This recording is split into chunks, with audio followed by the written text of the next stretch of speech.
আসসালামু আলাইকুম। দেখলাম বাংলাদেশের পুলিশ সার্জেন্ট অনেকক্ষণ এখন যাবৎ যাবত দাঁড়িয়ে আসছে বৃদ্ধ সার্জেন্ট ভাইটা এক মুরব্বিটা ছাত্র দাঁড়িয়ে আছে। মুরব্বিটা আমি মনে হয় দাঁড়িয়ে দাঁড়িয়ে দূর থেকে দেখতেছি ইয়া করতে তারা কি করে। মনে হইতেছে অনেকগুলো গাড়ি চাচারে দেখলাম।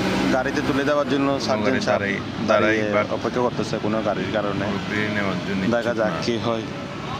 কেউ যদি গাড়িতে যাইতেছে না। না নেই আসলে সার্জেন্ট সাহেবও দাঁড়িয়ে আছে, আমিও কাউকে জোর করে দিতে পারে না। এই তো দাঁড়িয়ে আছে।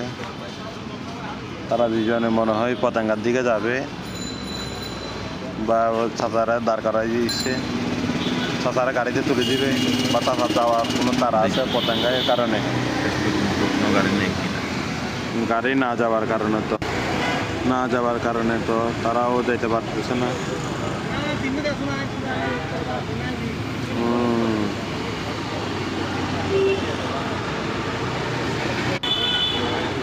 দাঁড়িয়ে আছে, এই তো নো হাইকটারা পাইল, সিঙ্গেল দিল, মনে হয় এটাতে উঠে যাবে।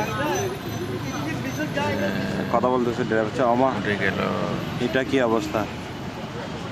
সাতজন চাপ নিজে উঠে গেল। মুরব্বির নিল না। আইরে মুরব্বি চাচারা তুলে দিল। এই হলো বাংলাদেশের পুলিশের অবস্থা। কি অবস্থা।